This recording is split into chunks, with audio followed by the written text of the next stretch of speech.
Morning to all. Warm welcome to everyone in today's classes. This side of science sir, MK sir going to start a discussion on fiber to fabric. आज हम लोग पढ़ेंगे fibre to fabric जो कि class 6 में भी है, class 7 में भी है और आपके आगे क्लासेस में मिलेंगे, इसलिए हम लोग इसको अच्छे से समझेंगे। तो पहला पॉइंट हमारा ये आता है कि ये फाइबर टू फैब्रिक चैप्टर में फाइबर क्या होता है और फैब्रिक क्या होता है, इन सब चीज़ों के बारे में देखेंगे और ये कैसे बनाए जाते हैं, कहाँ पे आपका नेचुरल फाइबर पाया जाता है, कहाँ पे सिंथेटिक फाइबर पाया जाता है, सिंथेटिक फाइबर क्या होता है, नेचुरल फाइबर क्या होता है, इन सब चीज़ों के बारे में डिस्कस करेंगे। चलिए स्टार्ट करते हैं बिना समय बर्बाद किए हुए। The bedsheet, blanket and curtains, school bags, table cloth, ठीक है। The bedsheet, blanket, curtains, school bag, table cloth, towels etc. even dusters made from different kind of fabric, ठीक है। ये जितने भी चीज़ें हैं, जितने भी चीज़ें आपने ऊपर एग्जांपल्स में देखे, सब किससे बने हुए, अलग अलग फैब्रिक से बना हुआ है। फैब्रिक मीन्स आप दिमाग में रख सकते हैं, that is cloth, okay. Fabric means cloth. We observe by pulling the loose thread from the cloth, okay. We observe by pulling the loose thread from the cloth. मान लिया जाए कि एक मेरे पास एक कपड़ा है, ठीक है। ये हम इससे क्या निकला, एक थीन स्ट्रैंड्स। थीन स्ट्रैंड्स बोले तो थीन मतलब क्या होता है, मोटा। थीन मतलब होता है पतला, थिक मतलब क्या होता है बच्चा, मोटा होता है, ठीक है। ये क्या निकला, थीन स्ट्रैंड्स, ओके। आगे देखेंगे। The fabric is made up of, यहाँ से देखेंगे फिर से, we observe by pulling the loose thread from the cloth. हमने क्या क्या लूज थ्रेड निकाला क्लोथ से। Fabric is made up of, fabric means cloth is made up of yarns. We also observe that yarn are split into two strands. और हम लोग ये भी देखते हैं कि यार्न जो धागा, जो यार्न मतलब क्या, धागा, yarn is made up of two strands, दो स्ट्रैंड से बना हुआ रहता है। The thin strands of thread, the thin strands of thread that is made up of still thinner strands called fibers, उसको क्या बोलते हैं हम लोग, फाइबर्स बोलते हैं। मतलब कहता है कि fabric is made up of yarns, जो आपके क्लोथ है वो किससे बने हुए हैं, यार्न से बने हुए हैं। वी ऑल्सो ऑब्जर्व दैट, हम ये भी देखते हैं कि we also observe that yarn are split into two strands. अगर मैं कहूँ कि ये हमारे पास एक धागा है, ठीक है, ये हमारे पास क्या एक धागा है, ये क्या हो गया, बट गया। ये देखिए, आपको दिखाई दे रहा होगा, ये तीन चीज़ों में क्या हो गया, डिवाइड हो गया। तीन चीज़ों में नहीं बोल सकते, 3 सेक्शंस में बट गए। तो इसको पतले पतले सेक्शंस में बट गए। पहला तो ये थिक था, फिर तीनों सेक्शन में थिन थिन में बट गए, ठीक है। तो ये कहना चाह रहा है कि fabric is made up of yarns. We also observe that yarn are split into two strands. हम ये भी देखते हैं, जैसे आपको मैंने दिखाया कि दो छोटे छोटे 3 भागों में बट गया, मतलब पतला पतला करके वो भागों में बट सकता है, ओके। तो yarn are split into 2 strands and the thin strands of thread, thin strands of thread that is made up of still thinner strands, मतलब बोल रहा है कि एक थिन है स्ट्रैंड्स जो कि किससे बना हुआ है, स्टिल थिनर, मतलब और भी पतला पतला स्ट्रैंड से बना हुआ है, जिसको हम लोग क्या बोलते हैं, फाइबर। मतलब कह रहा ये है कि एक धागा है और एक फाइबर, एक फैब्रिक है, ओके। तो फैब्रिक तो हमारा क्लोथ है जो किससे बना रहता है, यार्न से और फाइबर्स की मदद से, ओके। तो पतला वाला जो है that is called fibre, yarn जो है एकदम धागा है, धागा में भी पतला पतला रहता है, डेट इज कॉल्ड फाइबर, और एक फाइबर से मिलके क्या बनता है, क्लोथ तैयार होता है, डेट इज कॉल्ड फैब्रिक। जब आप मार्केट में जाते होगे घूमने के लिए, तो आपने देखा होगा कि बहुत सारी दुकान के ऊपर लिखा रहता है fabric shop, fabric shop, fabric shop, मतलब वो कहना ये चाह रहा है कि कपड़े का दुकान है, okay. 5th point is that fabric one or more, fabric इसको बोलेंगे वन और मोर यार्न, मतलब एक से ज़्यादा धागा मिलकर one or more yarn combine to form a fabric, एक से धागा मिलकर क्या बनता है, एक फैब्रिक बनता है, एक कपड़ा बनता है। जैसे हमारे पास एक क्या है, कपड़े का एक टुकड़ा है, तो इसमें क्या है, एक यार्न निकला, 2 यार्न निकलेगा, फिर धीरे धीरे क्या होगा, जितना यार्न निकालना चाहेंगे वो निकलता जाएगा। तो ये क्या हो गया, छोटे छोटे यार्न के द्वारा क्या बना, एक फैब्रिक बना हुआ है। ठीक है, तो ये भी आपको दिख रहा होगा, तो इससे आप आसानी से समझ सकते हैं। Next point is that the fibre of some fabric, the fibre of some fabric such as cotton, jute, silk and wool are obtain from. आपको पता है कि कॉटन का प्लांट आपने देखा होगा कि जब व्हाइट कलर का उसमें रुई जैसा रहता है, एक डब्बा सा बंद जैसा रहता है, जैसे आप ज्योमेट्री बॉक्स यूज़ करते हो, अपने इंस्ट्रूमेंट बॉक्स यूज़ करते हो, उसी प्रकार से कॉटन का फ्रूट भी होता है, जो आप डायग्राम में देख सकते हैं। कॉटन का ये फ्रूट है, ये कैसा दिख रहा है आपको, बिल्कुल मजा सा दिख रहा होगा, बिल्कुल अच्छा दिख रहा होगा, और ये क्या नेचुरल फाइबर्स में आता है। नेचुरल फाइबर मीन्स क्या होता है बच्चों, नेचुरल फाइबर मतलब होता है वैसा फाइबर जो नेचर के द्वारा लिया गया है, नेचर से लिया गया है, नेचर के द्वारा प्राप्त किया गया है, that is called natural fibre. The fibre which are obtained by the nature, which are given by the nature, okay, that is called natural fibre. The fibre of some fabric such as cotton, jute, silk and wool are obtained from plants and animals. अब हम इसमें ये देखेंगे कि ये जो मैंने नाम लिया आपके कॉटन, जूट, सिल्क एंड वूल, इसमें कौन सा प्लांट से पाया जाता है, कौन सा एनिमल से पाया जाता है। Okay, these are known as natural fibres. इनको क्या बोला जाता है, नेचुरल फाइबर बोला जाता है। The fibres cotton and jute obtain by plants, वैसे फाइबर जो कॉटन, जूट जो ऑब्टेन होते हैं प्लांट्स के द्वारा, that is wool and silk. Okay, the fibers cotton and jute obtained by plants, जो कॉटन एंड जूट है किससे प्राप्त होते हैं, प्लांट्स के द्वारा, and wool and silk are obtain from animal.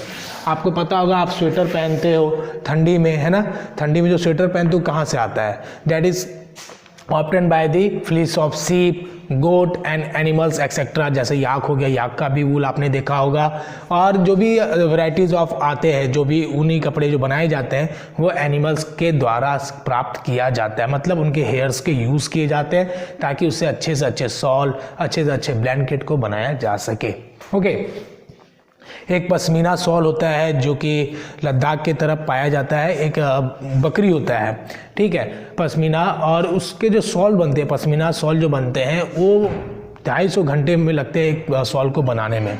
Okay, तो ये आपका वूल is obtain from the fleece of सीप और गोट। ये जो आपका वूल है किससे बनाया जाता है, सीप और गोट के फ्लीस से।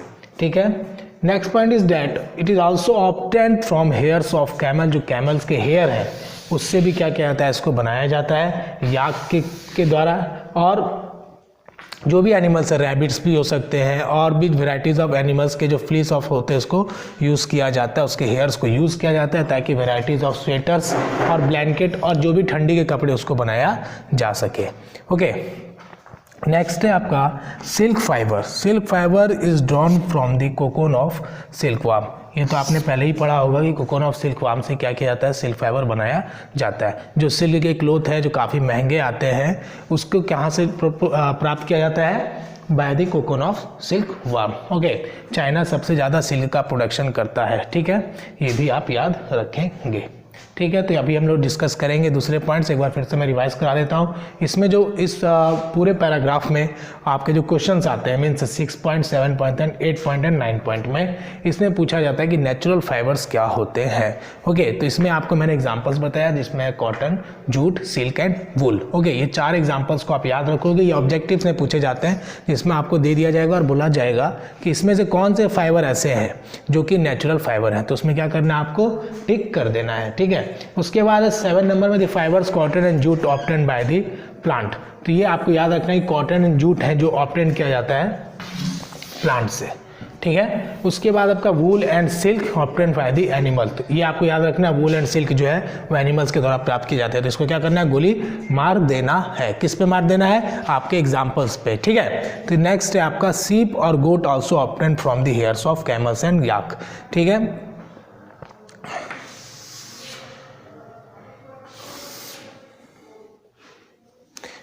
सीप and goats also obtain from hairs of camel. ये पैराग्राफ जो लिखने का मतलब ये है कि इससे आप याद रखेंगे कि जो भी ठंडी में जो कपड़े बनाए जाते हैं वो किससे प्राप्त किए जाते हैं, फ्लीस ऑफ सीप, गोट और हेयर के और याक के हेल्प के द्वारा। ओके, 9th नंबर आपका silk fibre is drawn from the coconut silk, जो मैंने आपको बता दिया। तो इस पैराग्राफ से आपको ऑब्जेक्टिव टाइप के क्वेश्चंस आ सकते हैं एग्जाम्स में। अभी हम लोग डिस्कस करेंगे next point, synthetic fibre. Synthetic fibre को हम लोग क्या बोलते हैं, दूसरा नाम से मैनमेड फाइबर। मैनमेड फाइबर भी आपके एग्जाम्स में आ सकता है, लिखा हुआ है, सिंथेटिक फाइबर भी आ सकता है। इसको समझना कैसे, मैनमेड फाइबर जब इसको बोला जाता है मीन्स इसको मानव द्वारा बनाया गया है, means it is made by the human beings.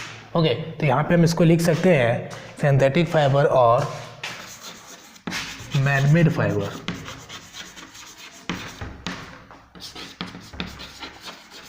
इसको याद कैसे रखना है, इसके एग्जांपल्स आपके एग्जाम्स में आते हैं, हमेशा ऑब्जेक्टिव में आता है, एमसीक्यू क्वेश्चन में आता है। देखिए पहले हम इसके डिफिनेशंस को देखेंगे। The fibres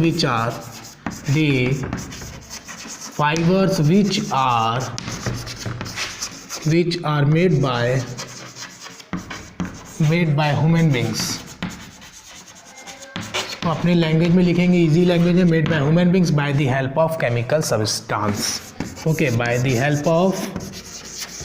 help of chemical substance. बच्चों ये आपके क्लास का वैसा चैप्टर है जो आपको 7th में भी मिलेगा। Okay, made by chemical substance, that is called synthetic fiber. That is called synthetic fiber. देखिए आपने तो पेन का स्पेलिंग पता ही है आपको, ठीक है, बस हम यहाँ पे थोड़ा सा चेंज कर देंगे, लिखेंगे PAN। ओके, अब ये PAN क्या एग्जाम्पल है किसका, सिंथेटिक फाइबर का। Okay, P for polyester, A for acrylic, N for nylon. ठीक है, तो ये आपके क्या हो गया, पेन याद रखेंगे, लेकिन पेन का स्पेलिंग यहाँ पे ए नहीं होगा, लेकिन हम लोग इस ट्रिक के द्वारा इसके एग्जांपल्स को हमेशा के लिए याद रख सकते हैं। ठीक है, polyester, acrylic and nylon. Okay, ये है आपके 3 synthetic fibre that is made by the human beings. काफ़ी इंपॉर्टेंट, आपके एग्जाम्स में आएगा ही आएगा हमारी तरफ से, है ना। बाद बाकी डिपेंड करता है कि एग्जामिनर आपका कैसा है, जो आपको कैसा क्वेश्चन देगा। ओके, तो synthetic fibre is a fibre which are made by the help of human beings, नहीं, which are made by the human beings by the help of chemical substance that is called synthetic fibre. Example is P for polyester, A for acrylic, N for nylon. पूरा मिला के हो गया pen. Okay, तो अब discuss करेंगे next point that is cotton fibre. Okay, now next one is cotton wool. Cotton वूल क्या होता है, आपने देखा होगा कि कॉटन वूल का जो प्लांट होता है वो कैसा दिखता है। It is use for filling mattresses and quilts. जो आपके घर में रजाई है, जो आप ठंडी में यूज़ करते हो, और जो आपके बेड के लिए बिछा हुआ रहता है, मतलब बिछाने में भी और ओढ़ने के लिए भी, मतलब कह सकते हैं ठंडी में जो आप रजाई को यूज़ करते हो, उसके अंदर क्या रहता है, पिल्लो के अंदर क्या रहता है, रुई रहता है। ठीक है, तो वो रुई जो रहता है वो कहाँ से आता है, कॉटन प्लांट से आता है। That is obtain from by the nature, जो नेचर के द्वारा ऑब्टेन किया जाता है, जिसको हम लोग नेचुरल फाइबर बोलते हैं। ठीक है, जैसे हमने थोड़ी देर पहले हम लोगों ने क्या पढ़ा था, कॉटन। ठीक है, कॉटन क्या हमारा नेचुरल फाइबर है। तो कॉटन में जो नेचुरल फाइबर है मीन्स क्या, उस नेचर के द्वारा प्राप्त किया जा रहा है, और नेचर के द्वारा क्या प्राप्त किया जा रहा है, जो रुई बोलते हैं हम लोग, वो रुई किसके लिए यूज़ किया जाता है, आपके मैट्रेस के अंदर फिल करने के लिए, पिल्लो के अंदर फिल करने के लिए, या फिर आप कुछ भी जो बनाना चाहते हो, जैसे बहुत सारे खिलौने ही बनते हैं, टेडी बियर, ये सब, तो उसके अंदर भी क्या होता है, रुई को भरा जाता है। ओके, नेक्स्ट है आपका the fruit of the cotton plant. Okay, पूरा लाइन फिर से देखेंगे। It is use for filling mattresses, quilts and cotton wool. Cotton wool grown in the field, field में तो ग्रो किया जाता है, प्लांट से तो घर पे तो होगा नहीं, फील्ड्स में ही होगा। The fruit of the cotton plant और कॉल्ड कॉटन बॉल्स। जो आपके फ्रूट्स जो है वो क्या है, हमारे कॉटन बॉल्स हैं। ठीक है, कॉटन बॉल्स, जो कहने का ये मतलब है कि जब आप कॉटन के जो फ्रूट्स देखोगे तो आपको बड़ा सा क्या दिखेगा, वो ऐसा दिखेगा, है ना, ऐसा दिखेगा। जब उसको खुलने के बाद क्या होगा, उसके अंदर रुई भरा हुआ रहता है, और उसमें क्या रहता है, बच्चा, उसमें क्या रहता है, सीड्स रहता है। वो सीड्स को फिर निकाल देते हैं, उसको हम लोग क्या बोलते हैं, आगे देखेंगे। बस थोड़ा सा और, फाइबर्स आर सेपरेटेड। फाइबर्स को सेपरेट कर लिया जाता है। Fibre are separated from the seeds by combining this process is called ginning of cotton. उसको क्या बोलते हैं, गेनिंग ऑफ कॉटन बोलते हैं। ओके, उसके बाद नेक्स्ट है हमारा jute fibre. Jute fibre is obtain from the stem of plant. कौन सा plant? Jute plant. Okay, jute का आप एग्जाम्पल देखेंगे थोड़ी देर बाद, हम बताएंगे आपको कि ये कब बोया जाता है, कब इसको काटा जाता है और कैसे इसे क्वेश्चन पूछे जाते हैं। तो पहला पॉइंट हम लोग ने देखा कि jute fibre is obtain from the stem of jute plant. Okay, stem of jute plant से इसको ऑब्टेन किया जाता है। ठीक है, तो jute fibre is obtain from the stem of jute plant cultivated during the rainy season. Okay, आप diagram देख रहे हैं जूट का आप डायग्राम देख रहे हैं और आपको यहाँ पे क्या मिल रहा है? यहाँ पे डायग्राम में देखने को मिल रहा है कि जूट प्लांट कैसा होता है। ओके, तो it is cultivated during the rainy season. Rainy season में इसको कल्टिवेट किया हुआ देखा जा सकता है। ओके, तो लिखेंगे it is cultivated during the rainy season. Okay, rainy season में इसको बोया जाता है और काटा कब जाता है? किसी को प्लांट को बोते हैं तो काटते भी हैं। It is harvested the flowering stage. Okay, it is harvested when it is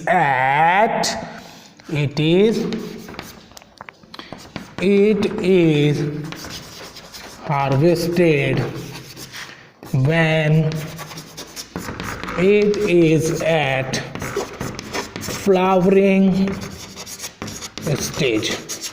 जब वो फ्लावरिंग स्टेज में होता है तो उसको क्या किया जाता है? काट दिया जाता है। है कि जूट फाइबर से क्वेश्चन आएगा आपका, कॉटन प्लांट से क्वेश्चन आएगा। जूट में पूछा जाएगा कि नेचुरल फाइबर है या मैनमेड फाइबर है। उसके बाद आपसे पूछा जाएगा कि कब इसको लगाया जाता है, कब इसको काटा जाता है, और इंटरेस्टिंग पॉइंट कि आपके नेचुरल फाइबर क्या होते हैं।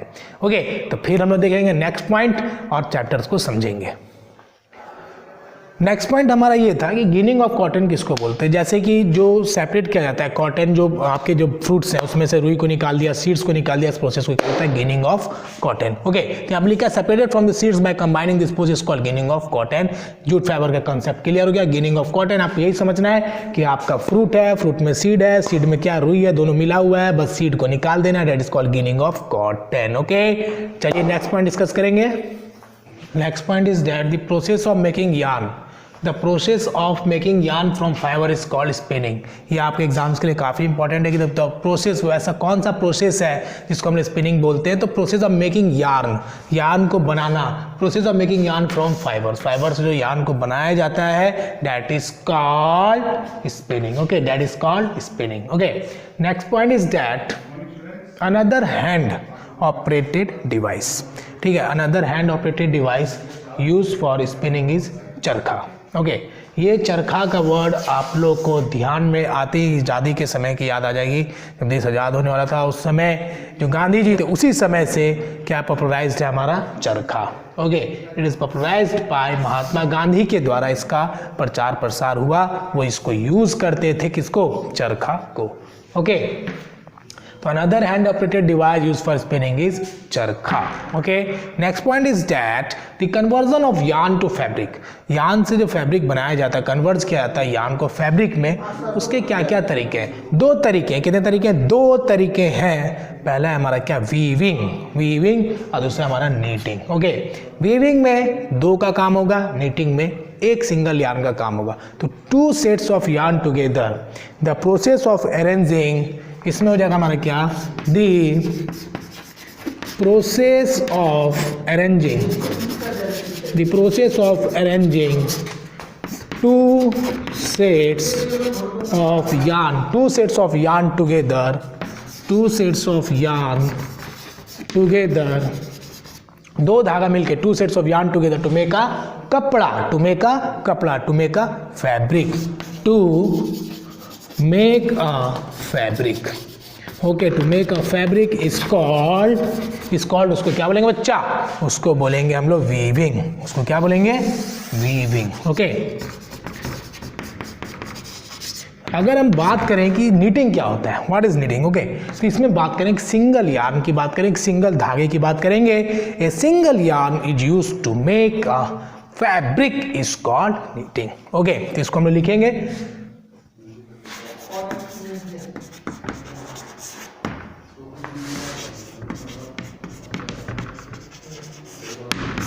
ओके, तो इसमें हम लोग देखेंगे कि वीविंग में जो हम लोग देखा कि दो यार्न को मिला के एक फैब्रिक बनाया जाता है, तो उसके एग्जांपल्स को भी देखेंगे। Bamboo mat, okay, bamboo mat आपने देखा होगा, बम्बू मैट ऐसा होता है, ऐसा होता है, ऐसे ऐसे ऐसे ऐसे ऐसा होता है, ऐसे ऐसे ऐसे ऐसे ऐसा होता है, ठीक है। ये आपने देखा होगा, जिसको हम लोग क्या बोलते हैं देसी भाषा में चटाई बोलते हैं, मैट बोलते हैं। और ये बम्बू मैट आपका किससे दिखता है? वीविंग का दिखता है। मतलब दो सेट्स ऑफ यार्न, मतलब कि दो sets of yarn together to make a fabric is called weaving. Okay, इसमें क्या हमारा एक single yarn is used to make a piece of fabric. Okay, to make a piece of fabric is called knitting. Okay, अब इसका हम लोग example देखेंगे। Examples हम लोग इसका लिखेंगे। आपने स्वेटर देखा होगा कि माँ को जब स्वेटर बुनते हुए देखा होगा, तो उसमें आपने देखा होगा कि सिंगल यार्न का यूज़ किया जाता है, एक सिंगल धागे का यूज़ किया जाता है, जो आपको डायग्राम में दिख रहा होगा। ये हमारा क्या डायग्राम है? नीटिंग का डायग्राम है। Okay, that is the diagram of knitting, जिसमें सिंगल यार्न के थ्रू क्या बनाया गया है? स्वेटर को बनाया गया है। ओके, इसका एग्जाम्पल्स लिखेंगे हम लोग। स्वेटर्स, ओके,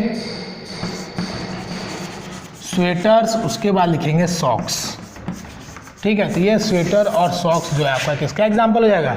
नीटिंग का एग्जाम्पल हो जाएगा, जिसमें सिंगल यार्न का यूज किया जाता है। Okay, now we discuss the other point, that is, बच्चे ने बोला कि सर नेचुरल फाइबर का डिफिनेशन छूट गया। वेरी गुड, नेचुरल फाइबर का डिफिनेशन लिख लीजिए। The fibre which are obtained by the fibres which are obtained from the nature or by the nature is called natural fiber. Okay,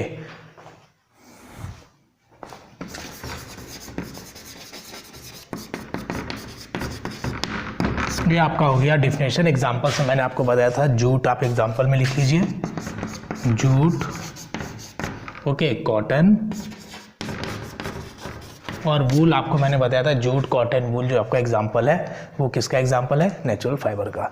और एक important point कि jute है, jute का जो पैदावार होता है, मतलब कि सबसे ज़्यादा इसको कहाँ पे पैदावार किया जाता है, मतलब सबसे ज़्यादा ये कहाँ पे पाया जाता है, कहाँ पे इसकी कृषि जो होती है, फसल जो होती है ज़्यादा होती है, ठीक है। तो इसका जो होता है वेस्ट बंगाल, बिहार और असम, इसको आप याद रखेंगे। जूट का जो उत्पादन होता है सबसे ज़्यादा कहाँ होता है? वेस्ट बंगाल, बिहार एंड असम। ये तीन जगह का नाम आप याद रखेंगे क्योंकि आपके एनसीईआरटी बुक्स में दिया गया है। तो वेस्ट बंगाल, बिहार और असम, तीन जगह को याद रखेंगे जहाँ पे जूट सबसे ज़्यादा होता है। ओके, आज जूट क्या हमारा नेचुरल फाइबर है, ठीक है। तो आपके एग्जाम्स के इंपॉर्टेंट क्वेश्चंस के बारे में आप डिस्कस करेंगे।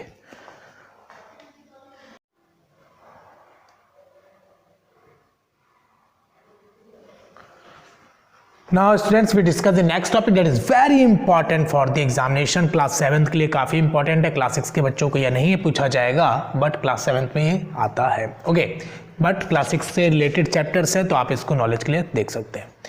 Life history of silk moth. Life history of silk moth में क्या होता है? सिल्क वार्म को पहले आपको देखना होगा कि सिल्क वार्म किसको बोलते हैं। ओके, ये है आपका एक फिगर, ये आप इसमें देखोगे और मैं इसके हिसाब से आपको समझाऊंगा। देखिए, सबसे पहले आपका दिया कोकोन, उसके बाद है आपका ये सिल्क वार्म, ओके, उसके बाद है आपका लार्वा, उसके बाद है आपका प्यूपा, ठीक है। मतलब इसको समझिए, पहले कोकोन, ये तो आप सिल्क वार्म को देख लीजिए, उसका प्यूपा है, उसका लार्वा है, उसके बाद आपका यहाँ भी लार्वा दिया है। ओके, तो यहाँ पे हम लोग एक चीज़ को देखेंगे, और यहाँ पे जो सिल्क वार्म का स्पेलिंग है वो क्या है? गलत दिया है। ओके, स्पेलिंग पे ध्यान नहीं देंगे। ओके, तो ये आपका एक्चुअली होता है कि स्पेलिंग क्यों गलत हो जाता है, जो इंसान बना रहा हो साइंस का कोई आर्ट्स बैकग्राउंड का होगा, उसको नॉलेज नहीं होगी, तो वो लोग सिल्क वार्म लिख दिए, WARM, वार्म गर्म, लेकिन सिल्क वार्म का WORMS। ओके, तो ये फिगर है। अब हम इसको एक्सप्लेन करेंगे। देखेंगे सबसे पहले क्या होता है कि female silk moth lay eggs, female silk moth egg produce करते हैं जिससे लार्वा निकलता है, विच हच लार्वा और that is called, which hatch larva are called caterpillar और सिल्क वार्म। उसको क्या बोलते हैं हम लोग, कैटरपिलर और सिल्क वार्म बोलते हैं। नेक्स्ट स्टेज होता है हमारा प्यूपा। नेक्स्ट स्टेज होता है प्यूपा, ये पापा नहीं है, पापा नहीं करना है। नेक्स्ट स्टेज आता है प्यूपा। प्यूपा में क्या होता है कि सिल्क वार्म एट की तरह मूव करते हैं, एट की तरह मूव करेगा सिल्क वार्म, और जैसे वो एट की तरह मूव करेगा तो प्रोड्यूस करता है प्रोटीन। ओके, प्रोटीन प्रोड्यूस करता है जब वो एट की तरह मूव करता है। ऐसे एट की तरह वो मूव करना स्टार्ट कर देता है प्यूपा स्टेज में, और उस समय प्रोटीन रिलीज करता है, और जब वो प्रोटीन सूख जाता है, जब वो हार्ड हो जाता है तो क्या बन जाता है, सिल्क वार्म बन जाता है। In the form of 8 figure that is caterpillar release fibre. जब वो 8 फिगर में मूव करता है तो क्या रिलीज करेगा, फाइबर रिलीज करेगा। ओके, मेड ऑफ प्रोटीन, और वो फाइबर किसका बना रहता है, तो प्रोटीन का बना रहता है। आफ्टर ड्राई, सूखने के बाद, after dry become silk fibre, और जब वो सूख जाता है, जब वो प्रोटीन जो रिलीज किया वो सूख गया तो क्या बन गया, एक प्रोटीन हमारा सूखने के बाद क्या बन जाएगा, फाइबर बन जाएगा। और वही सिल्क फाइबर का इस्तेमाल साड़ी बनाने में किया जाएगा, क्लोथ बनाने में किया जाएगा। ठीक है, तो वो प्रोटीन जो रिलीज हुआ वो सूखने के बाद क्या बन गया, सिल्क फाइबर बन गया। And development of the pupa, development of the pupa into moth, pupa का डेवलपमेंट हुआ, प्यूपा का मॉथ में जो कन्वर्जन हुआ, कंटिन्यूज इनसाइड द कोकोन, और कोकोन में वो क्या होता है, कोकोन के इनसाइड में वो चलता रहता है। Okay, silk fibre use for weaving, silk fibre का यूज किसमें किया जाता है, वीविंग सिल्क क्लोथ। ठीक है, सिल्क फाइबर का यूज सिल्क क्लोथ को बनाने में किया जाता है, ये आपको पता होगा। ठीक है, and most common silk moth, most common silk moth आपका क्या है, mulberry silk moth. Okay, mulberry silk moth, ये आपको एकदम 1 मार्क्स में इंपॉर्टेंट है क्लास 7 के बच्चों के लिए, तो इसको आप ध्यान में रखेंगे। ओके, तो मैं कहना ये चाह रहा था कि सिल्क वार्म को आपने कभी देखा होगा, नहीं भी देखा होगा तो आप समझ गए होंगे सिल्क वार्म क्या होता है, कैसे वो प्रोडक्शन करता है, कैसे वो प्रोटीन रिलीज करता है, प्रोटीन के सूखने के बाद सिल्क फाइबर कैसे बनता है, और सिल्क फाइबर का इस्तेमाल सिल्क क्लोथ को बनाने में किया जाता है। और सबसे ज़्यादा सिल्क का प्रोडक्शन कहाँ पे होता है, कहाँ पे होता है, चाइना में होता है पूरे वर्ल्ड में, और इंडिया भी लीड कर रहा है, लेकिन एनसीईआरटी के अकॉर्डिंग आपका चाइना जो है टॉप पे है।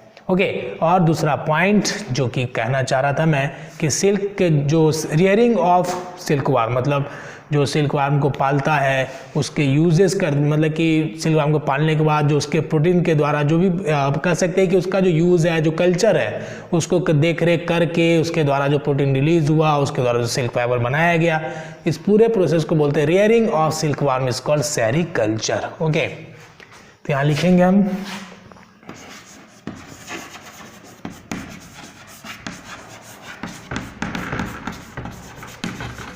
rearing of silkworm is called sericulture। इसको क्या बोलेंगे, सेरीकल्चर बोलेंगे। ठीक है, इसको आप ध्यान में रखिएगा, sericulture, SERICULTURE। Okay, that is called sericulture. Okay, now we discussing next point. Next topic is anthrax. Anthrax क्या होता है कि एंथ्रेक्स एक डिजीज है, anthrax is a disease which is caused by the bacteria. Anthrax एक disease है जो bacteria के द्वारा होता है, और इसमें क्या आपको पढ़ना है, इंडस्ट्री वर्कर मैंने लिखा है, जो मोस्टली जो इंडस्ट्री वर्कर्स होते हैं, जो वूल इंडस्ट्री में काम करते हैं, तो उनको ये जो बीमारी है, जो एंथ्रेक्स है, वो हो जाता है। ठीक है, जो बैक्टीरिया के द्वारा होता है, ये आपको ध्यान में रखना है। Anthrax is a disease caused by the bacteria, industries workers को ज़्यादा होता है, इसको सॉर्टर्स डिजीज भी बोलते हैं। ठीक है, इट इज ऑल्सो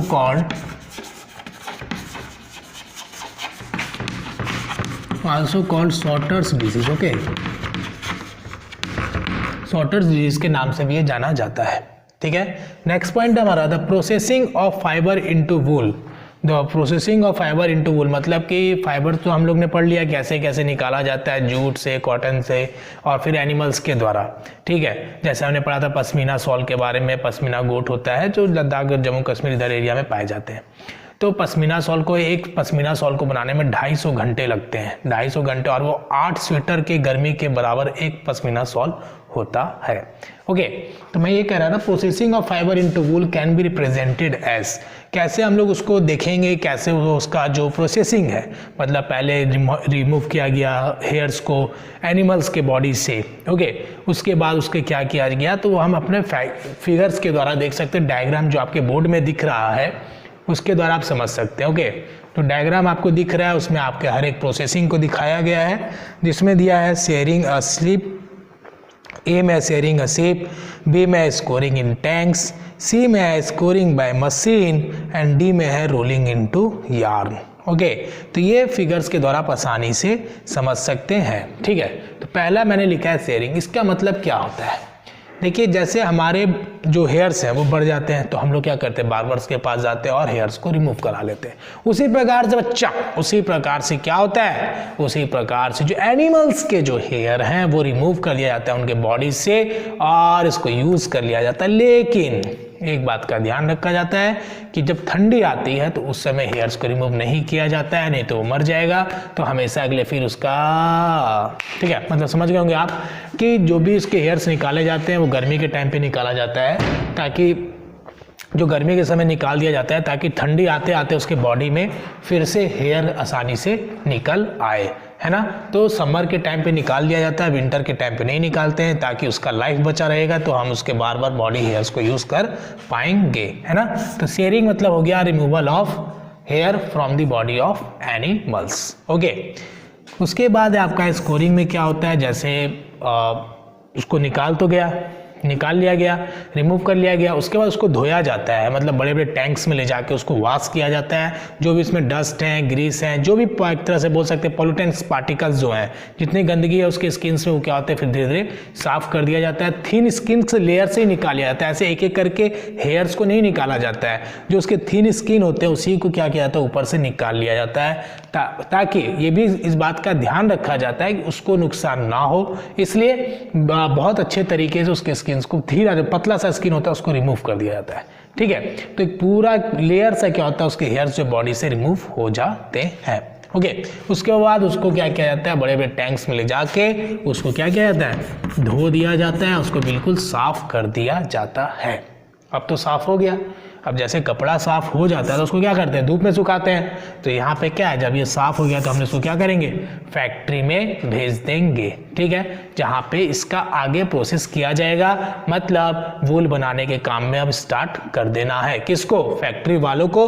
तो सॉर्टिंग मतलब हो गया कि इसको हम लोग सेंड कर देंगे कहाँ पे, फैक्ट्री में। ओके, जहाँ पे इसके आगे के प्रोसेस चालू हो जाएंगे। जब फैक्ट्री में बन जाता है तो हमें क्लीनिंग ऑफ बर्ड्स किए जाते हैं। जैसे जब आप स्वेटर पहनते हो तो गोल गोल जैसा क्या होता है, बर्ड्स निकल आते हैं, दाना दाना टाइप का, है ना, जिसको आप कभी कभी खेलते होते, कभी ध्यान देते हो, उसको निकाल के ऐसे फेंक भी दिया होगा, हमने भी किया है। तो वो क्या होता है, उसमें क्या होता है, उसको क्लीनिंग ऑफ बर्ड्स, उसमें जो इस टाइप के निकल जाते हैं, जो बर्ड्स निकल आते हैं उसको क्या करते हैं, फिर क्लीन कर दिया जाता है। उसके बाद उसको डिफरेंट कलर में, जैसे आप रंगीन रंगीन कपड़े पहनते हो उसी प्रकार से रंगीन रंगीन स्वेटर भी पहनते होंगे, हरा, पीला, लाल, जो भी डिफरेंट टाइप्स ऑफ कलर्स जो आते हैं उसमें उसको डाइंग कर दिया जाता है। लेकिन एक बात मैं बताना चाहूँगा कि जो नेचुरल्स होते हैं, जैसे आपके जो एनिमल्स के जो हेयर्स निकाले गए, मतलब जो स्किन से जो हेयर्स को निकाला गया, स्किन थिन स्किन के लेयर को जो निकाला गया, डायरेक्टली कहने का ये मतलब है कि जो नेचुरल कलर्स होते हैं, जैसे ब्लैक हो गया, ब्राउन हो गया, तो उसको डाइंग करने की ज़रूरत नहीं पड़ती है। ओके, क्योंकि वो नेचुरल है तो उसको किसी प्रकार की कलर देने की ज़रूरत नहीं है। लेकिन अगर हमें डिफरेंट टाइप्स ऑफ कलर्स में कन्वर्ट करना है तो फिर हम उसको क्या करते हैं, डाइंग करते हैं। जैसे किसी का बाल वाइट हो जाता है तो उसको ब्लैक करते हैं, है ना। उसी प्रकार से क्या करते हैं, कोई स्टाइल लगाने के लिए रेड भी कर लेता है, कोई पीला कर लेता है, और नॉर्थ ईस्ट में तो और भी देखने को मिलता है ना। तो उसके बाद क्या होता है, डाइंग करने के बाद आपका फिर रोलिंग हो जाता है। मतलब अब आपका जो ऊन है, जो आप अपने मम्मी के हाथों पे कभी देखा होगा, जब वो स्वेटर बनाते हैं तो गोल गोल क्या होता है, ऊन आपके हाथों में दिखाई देगा, आपके हाथों में नहीं तो दूसरे के हाथों में तो आपने देखा ही होगा। ओके, फिर ये रोलिंग में जाके क्या हो गया, कन्वर्ट हो गया। अब इसके द्वारा हम क्या करेंगे, ठीक है, इसके द्वारा क्या करेंगे, क्रिकेट नहीं खेलेंगे, और इसके द्वारा हम आसानी से स्वेटर बना सकते हैं, या फिर जो भी काम है अपना डिफरेंट टाइप्स ऑफ जो भी आप वर्क कर सकते हैं उनके द्वारा। ठीक है, तो ये था आपका प्रोसेसिंग ऑफ फाइबर इनटू वूल। कैसे फाइबर्स को वूल में कन्वर्ट किया जाता है। ठीक है, तो ये क्लास 7th के बच्चों के लिए काफ़ी इंपॉर्टेंट है। आपके एग्जाम्स में 5 मार्क्स का क्वेश्चन पूछा जाता है। ठीक है, 5 मार्क्स में नहीं पूछेगा तो 3 मार्क्स में श्योर पूछेगा। तो इसको आप लोग अच्छे से समझ लेंगे और अपने लैंग्वेज में भी लिख सकते हैं।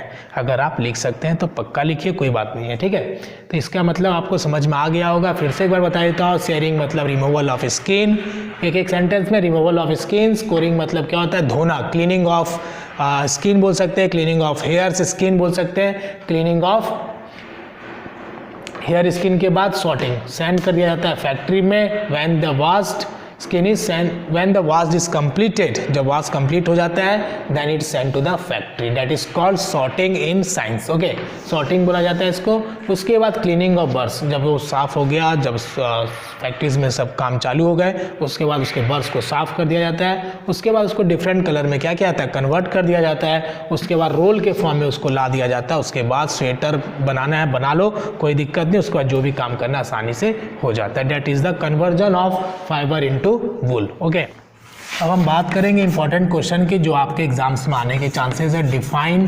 सिंथेटिक फाइबर,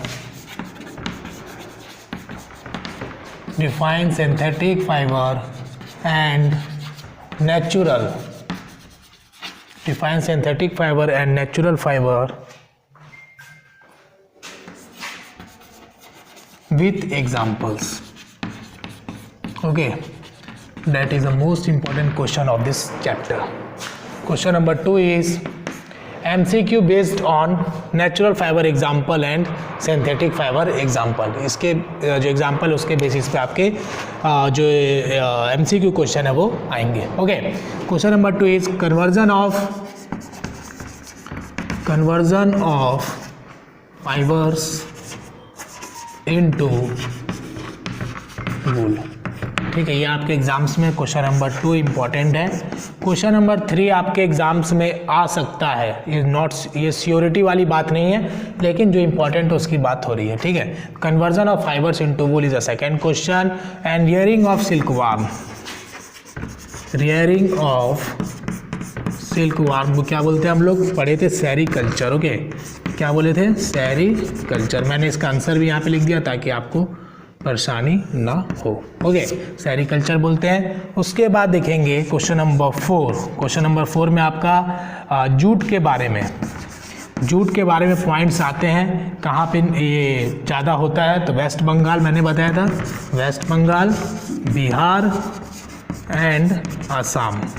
ओके, कल्टीवेट कब किया जाता है, मैंने आपको बताया था रेनिंग सीजन में। इस सब पॉइंट्स को आप याद रखें, cultivated during rainy season. Okay,